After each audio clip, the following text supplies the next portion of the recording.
Constantinople, 1641. Dans le harem impérial du palais de Topkapi, une jeune concubine nommée Turan Hatise se rend compte qu'elle est enceinte. Elle devrait être ravie. Porter l'enfant du sultan est la seule voie d'accès au pouvoir pour les femmes du harem. Mais Turan est terrifiée car elle connaît la vérité. Le sultan Ibrahim ne l'a pas touchée depuis des mois. Le père est Kara Moussa Pacha, un commandant janissaire qui a eu accès au harem pendant une période où la sécurité du palais s'est effondrée sous le règne chaotique d'Ibrahim. Leur liaison a été brève, désespérée et découverte trop tard. Lorsque le sultan apprend la grossesse, il n'exécute pas Turan immédiatement. Au lieu de cela, il conçoit un châtiment qui servira plusieurs objectifs. L'humilier, affirmer sa domination sur ses soldats rebelles et créer un spectacle qui terrifiera l'ensemble du palais pour le contraindre à l'obéissance. Ce soir, enceinte de 8 mois, Turan servira ses soldats d'une manière qui la hantera à jamais. Le sultan Ibrahim Ier est monté sur le trône en 1640 après avoir passé 22 ans emprisonné dans les cafés, la cage où les princes ottomans étaient enfermés pour éviter toute rébellion. L'isolement l'a conduit à la paranoïa et à la folie. Lorsqu'il est finalement devenu sultan à l'âge de 25 ans, il était psychologiquement atteint et n'était absolument pas préparé à gouverner. Il était obsédé par son harem, acquérant sans cesse de nouvelles concubines, mais aussi profondément paranoïaque quant à leur loyauté. En 1641, l'état mental d'Ibrahim s'est tellement détérioré que l'administration du palais s'est effondrée. La stricte séparation traditionnelle entre le harem et le monde extérieur, assurée par des eunuques noirs qui gardaient chaque entrée, commença à s'effondrer lorsque Ibrahim renvoya et exécuta les eunuques qu'il soupçonnait de conspiration. C'est dans ce chaos qu'intervient Kara Moussa Pacha, un jeune commandant janissaire qui s'est attiré les faveurs temporaires d'Ibrahim en remportant des succès militaires contre les forces vénitiennes. Ibrahim, dans l'une de ses décisions erratiques, accorda à Kara Moussa un accès inhabituel aux chambres intérieures du palais pour discuter de questions militaires. Les janissaires, corps d'élite de l'armée ottomane, étaient devenus de plus en plus puissants et rebelles. Ils considéraient Ibrahim comme faible et ses conseillers comme corrompus. Certains commandants janissaires méprisaient ouvertement le sultan. Lors de ses visites au palais, Kara Moussa rencontre Turan Hatise, une concubine de rang inférieur qui est entrée au harem un an auparavant. Elle a environ 15 ans, elle est belle et totalement impuissante. Kara Moussa avait une trentaine d'années, il était confiant et représentait tout ce qu'Ibrahim n'était pas. Fort, décisif, masculin. Ce qui s'est passé entre eux n'est documenté que par fragments. Témoignages tardifs obtenus sous la torture, récits chuchotés préservés dans les rapports des services de renseignement vénitiens et allusions dans les archives du palais qui ont survécu à la censure ottomane. La liaison a duré peut-être 3 mois et s'est déroulée dans des moments volés, lorsque la sécurité du harem était relâchée. Le caractère consensuel ou coercitif de cette liaison n'est pas clair.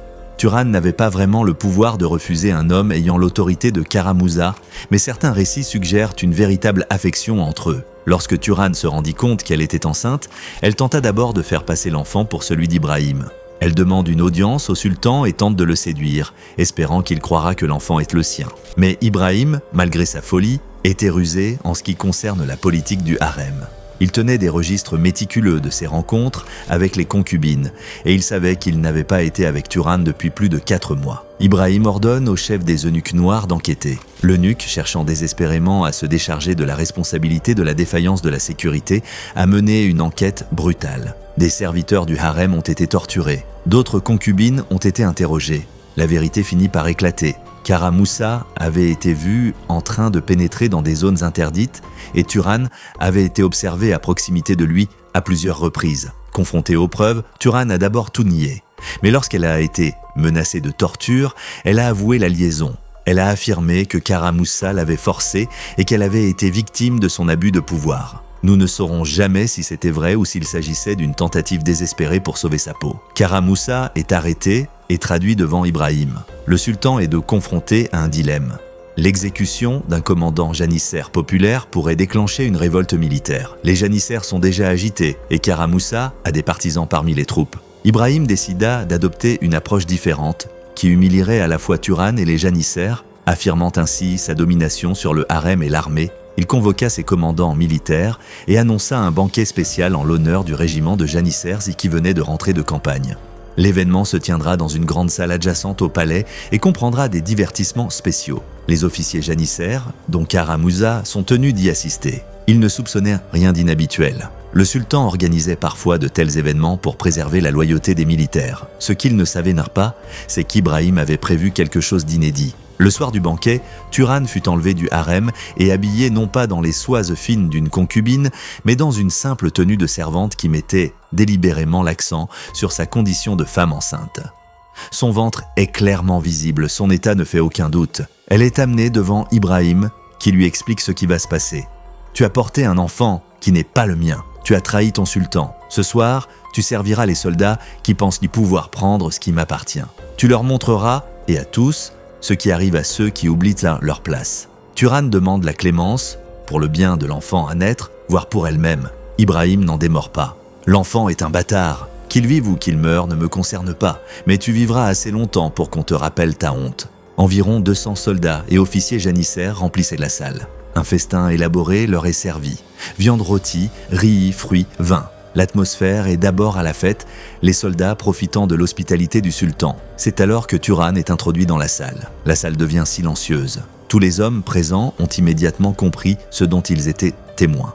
Une concubine enceinte, exposée en public, forcée de les servir. Cet acte violait toutes les coutumes ottomanes relatives à l'intimité du harem et au traitement des femmes du sultan. Kara Moussa, assis parmi les officiers, reconnaît immédiatement Turan. Son visage pâlit. Il comprend que ce message s'adresse à lui et à tous les janissaires qui pensent de pouvoir défier l'autorité impériale. Ibrahim ordonna à Turan de servir personnellement du vin à chaque soldat. Elle devait s'agenouiller devant chaque homme, lui offrir la coupe et attendre qu'il boive. Elle passe ensuite au soldat suivant et répète le processus. Pendant des heures, Turan se déplace dans la salle, lourdement enceinte, s'agenouillant à plusieurs reprises, servant des hommes qui la regardent avec un mélange de pitié, de convoitise et de gêne. Certains soldats refusaient noce de croiser son regard. D'autres la fixaient délibérément, comprenant qu'il s'agissait d'un test de loyauté. Ibrahim observait la scène depuis une plateforme surélevée, s'assurant que tout le monde comprenait qu'il orchestrait ce spectacle. Il commente en continu, se moquant de Turan, faisant des blagues grossières sur son état, demandant aux soldats s'ils la trouvent séduisante malgré sa situation. Le bilan physique est énorme. Turan était enceinte de 8 mois, et les agenouillements répétés lui causaient des douleurs évidentes. Elle se déplaçait plus lentement à mesure que la nuit avançait. Son visage était pâle, ses mains tremblaient lorsqu'elle tenait la cruche de vin. Mais le service du vin n'était qu'un début. Après plusieurs heures, Ibrahim fit sa dernière demande. Turan devait s'approcher de chaque soldat et s'offrir à lui, non pas physiquement, mais verbalement. Elle doit s'agenouiller devant chaque homme et dire devant tout le monde « Je suis la propriété du sultan, mais je me suis donné à un autre. Si vous voulez prendre ce qui a déjà été volé, le sultan vous en donne la permission. » Il s'agissait d'une torture psychologique destinée à forcer Turan à reconnaître verbalement son crime à plusieurs reprises, à l'humilier devant les hommes même dont le régiment comprenait son amant, et à démontrer aux janissaires que même les conquêtes de leur commandant appartenaient en fin de compte au sultan. Turan, épuisée et souffrant physiquement d'avoir passé des heures à s'agenouiller alors qu'elle était enceinte, obtempère. Elle passe d'un soldat à l'autre, répétant la formule humiliante. La plupart des hommes restent silencieux, profondément mal à l'aise. Quelques-uns ont fait des blagues grossières. Aucun n'accepta l'offre, car cela reviendrait à défier directement le sultan. Et tous comprirent qu'il s'agissait d'un piège. Lorsque Turan atteignit enfin Kara Moussa, elle s'arrêta. Leurs regards se croisent un instant. Puis, elle répéta la formule, sa voix étant à peine un murmure. Kara Moussa ne dit rien, la mâchoire serrée, les mains agrippées en y à la table. Le banquet dura jusqu'à l'aube. Lorsqu'il prit fin, Turan fut ramené au harem à peine conscient à cause de l'épuisement et de la douleur. Si vous vous demandez ce qui s'est passé ensuite, sachez que l'histoire des Ottomans a été occultée pendant des siècles. Abonnez-vous pour savoir comment l'Empire a étouffé le scandale et ce que cela signifie pour l'un des sultans ayant régné le plus longtemps dans l'histoire ottomane. 3 semaines après le banquet, Turan a donné naissance à un fils. Contre toute attente, la mère et l'enfant ont survécu.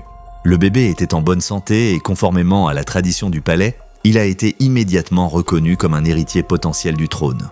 Indépendamment de la paternité réelle, tout enfant né dans le harem impérial appartenait légalement au sultan. L'enfant fut nommé Mehmed et malgré les soupçons d'Ibrahim quant à sa filiation, il fut officiellement enregistré comme Shehzad, un prince ottoman. Kara Moussa Pacha a été exécuté discrètement quelques semaines plus tard, officiellement pour incompétence militaire, mais tout le monde au palais connaissait la véritable raison. Sa mort était destinée à clore le scandale, à éliminer la seule personne qui pouvait définitivement revendiquer la paternité de l'enfant de Turan. Turan elle-même a survécu, mais elle a été reléguée au rang le plus bas du harem.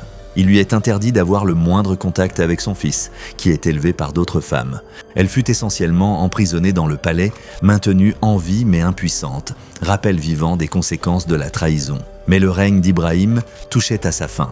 Son comportement erratique, sa mauvaise gestion financière et ses échecs militaires lui avaient aliéné pratiquement tout le monde. Les janissaires, l'establishment religieux et même sa propre mère commencèrent à comploter sa destitution. En 1648, alors que Mehmed n'avait que 7 ans, un coup d'état de palais déposa Ibrahim. L'ancien sultan est étranglé avec une corde d'arc, méthode traditionnelle ottomane d'exécution des membres de la famille royale. Son corps a été enterré sans cérémonie. Les conspirateurs ont besoin d'un nouveau sultan et choisissent le jeune Mehmed IV. À 7 ans, il était trop jeune pour gouverner, ce qui signifiait que le pouvoir réel reposerait sur les régents et les conseillers, exactement ce que les conspirateurs voulaient. Mais cela posait un problème. Si Mehmed était sultan, sa mère Turan deviendrait traditionnellement valide sultan reine-mère, l'un des postes les plus puissants de l'Empire. Comment pouvait-il élever une femme qui avait été publiquement humiliée comme adultère 7 ans auparavant ? La solution a été l'effacement historique systématique. Les archives du palais ont été modifiées, les témoins sont réduits au silence par des pots de vin ou des menaces. L'histoire du banquet a été supprimée et n'a été mentionnée que dans les termes les plus vagues comme étant des troubles survenus pendant le règne troublé du sultan défunt. Turan elle-même a été réhabilitée par un récit soigneusement construit. Elle avait été victime de la folie d'Ibrahim, injustement accusée et maltraitée. Le banquet, s'il est mentionné, est décrit comme une punition cruelle pour un crime imaginaire et non réel. Plus important encore, toute question sur la paternité de Mehmed IV était absolument interdite. Il est le sultan, descendant d'Osman, le fondateur de la dynastie. Remettre en cause sa légitimité, c'est remettre en cause tout le système ottoman. Turan, devenue valide sultan, devint l'une des femmes les plus puissantes de l'histoire ottomane. Elle fut régente pendant la minorité de son fils et exerça une énorme influence, même après sa majorité. Elle fait construire des mosquées, patronne des érudits et façonne la politique impériale pendant des décennies. La femme qui avait été forcée de s'agenouiller devant des soldats avait maintenant ces mêmes soldats agenouillés devant elle. Mais elle n'a jamais parlé publiquement de la nuit du banquet. Ce silence était le prix de son pouvoir. Tandis que les sources ottomanes supprimèrent l'histoire, les diplomates vénitiens en poste à Constantinople enregistraient ce qu'ils entendaient par l'intermédiaire d'informateurs du palais et des commérages de la cour. Ces rapports, rédigés en chiffres et renvoyés à Venise, conservent des détails que les historiens ottomans ont délibérément omis. Un baïlo vénitien écrit en 1642, le sultan dans sa folie a commis un acte si dégradant pour sa propre dignité que j'hésite à le consigner. Il a forcé une concubine enceinte soupçonnée d'infidélité à servir du vin à ses soldats lors d'un spectacle public.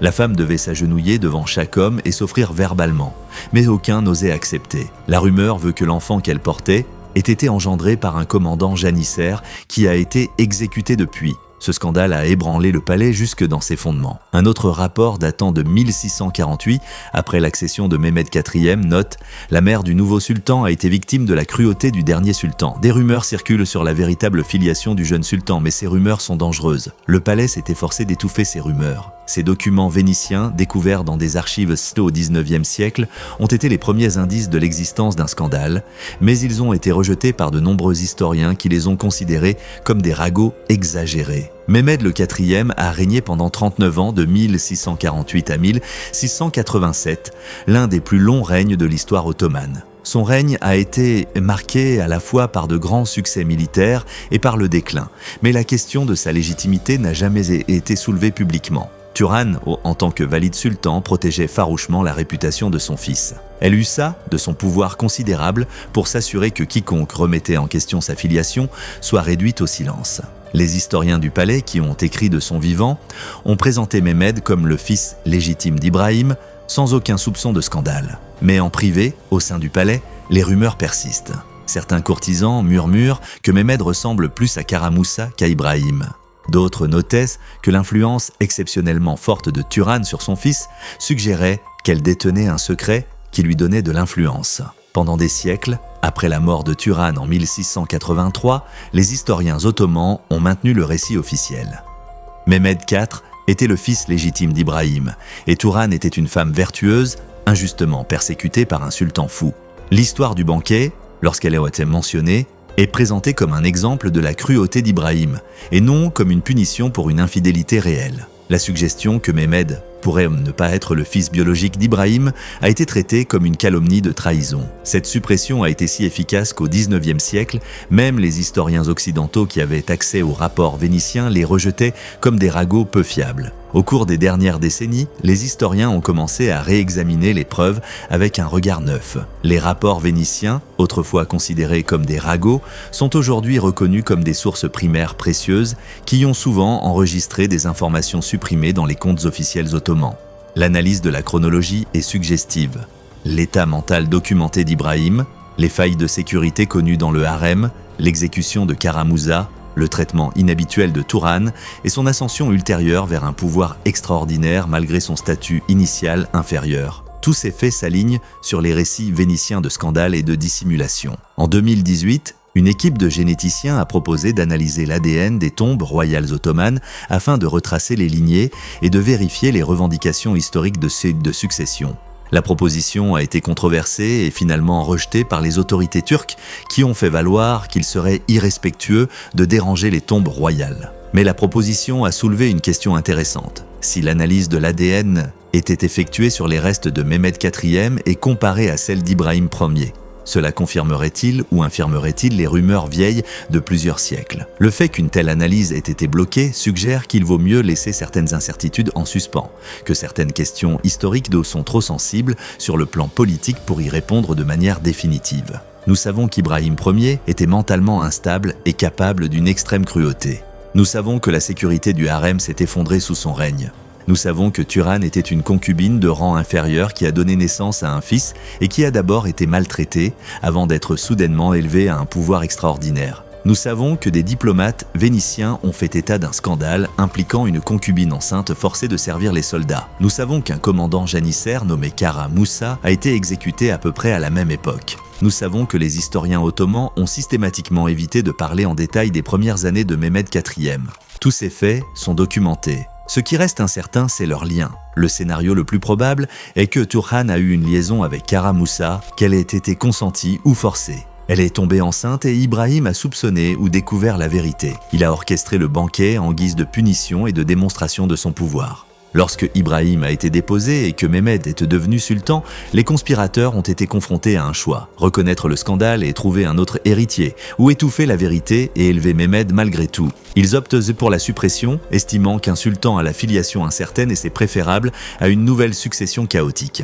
Le pouvoir extraordinaire de Turan en tant que valide sultan est peut-être dû en partie à sa compétence, mais aussi au fait qu'elle connaissait la vérité sur la filiation de son fils, tout comme les courtiers qui l'ont élevé au rang de sultan. Elle détenait le secret susceptible de détruire le régime, ce qui lui conférait un pouvoir qu'aucun autre valide sultan ne possédait. Si Mehmed IV n'était effectivement pas le fils biologique d'Ibrahim, est-ce important? La succession ottomane n'a jamais été une simple question de biologie, mais une question de pouvoir, de légitimité et de contrôle. Le sultan était celui qui pouvait prétendre au trône et le conserver. Si Turan a été forcé d'avoir une liaison avec Kara Moussa, ou si elle l'a poursuivi comme seul moyen de porter un enfant et d'obtenir un statut, cela change-t-il notre jugement? Dans un système où les femmes n'avaient d'autre pouvoir que celui de leur sexualité et de leurs enfants, pouvons-nous appliquer les concepts modernes d'agence et de choix? Et si l'ensemble de l'establishment ottoman a choisi d'étouffer la vérité pour maintenir la stabilité, avait-il tort? Parfois, la fiction utile est plus précieuse que la vérité déstabilisante. Aujourd'hui, si vous visitez Istanbul, vous pouvez voir la Yeni Cami, la nouvelle mosquée, une structure massive qui domine l'horizon de la ville. Elle a été commandée par Turan Hatice Sultan, la femme qui a été forcée de s'agenouiller devant des soldats alors qu'elle était enceinte de 8 mois. La mosquée est sa marque permanente sur l'empire qui l'a humiliée. Chaque pierre de cet édifice témoigne de sa transformation de victime en l'une des femmes les plus puissantes de l'histoire ottomane. Un portrait de Turan dans ses dernières années la montre vêtue de robes élaborées, portant des bijoux, le visage serein et puissant. En regardant cette image, on ne devinerait jamais ce qu'elle a enduré pour parvenir à cette position. Entre la jeune fille enceinte humiliée qui servait du vin aux soldats et le puissant sultan valide qui commandait des mosquées, se trouve l'une des transformations les plus remarquables de l'histoire. Le sultan Ibrahim Ier a forcé sa concubine enceinte, Turan, à servir du vin et à s'offrir verbalement à tout un régiment de soldats pour la punir de son infidélité présumée. L'enfant qu'elle porta devint le sultan Mehmed IV, qui régna pendant 39 ans. Les historiens ottomans ont effacé le scandale. Les diplomates vénitiens l'ont consigné par écrit. Et les tests ADN modernes qui pourraient résoudre la question ont été bloqués. La vérité sur la filiation de Mehmed IV est démorte avec Turan et c'est peut-être là sa dernière victoire. Contrôlez le récit, même depuis l'au-delà. Si vous voulez d'autres histoires de scandales historiques systématiquement étouffés, abonnez-vous. Car les vérités que les empires ont tenté d'enterrer méritent d'être examinées. Laissez un commentaire. La filiation biologique est-elle importante pour la légitimité historique ? Faut-il poursuivre les tests ADN sur les personnages historiques, même si cela risque de déstabiliser les récits établis ? Turan Hatissé Sultan a survécu à la pire humiliation imaginable et l'a transformé en un pouvoir sans précédent. Que son fils soit véritablement l'enfant d'Ibrahim ou le résultat d'une liaison interdite, elle a fait en sorte qu'il règne pendant près de 4 décennies et qu'elle façonne l'empire à travers lui. La femme qui a été forcée de s'agenouiller est devenue la femme devant laquelle un empire s'est agenouillé. Souvenez-vous de son histoire. Souvenez-vous que la survie peut prendre de nombreuses formes. Et souvenez-vous que les victoires les plus puissantes sont parfois celles qui restent à jamais inexprimées.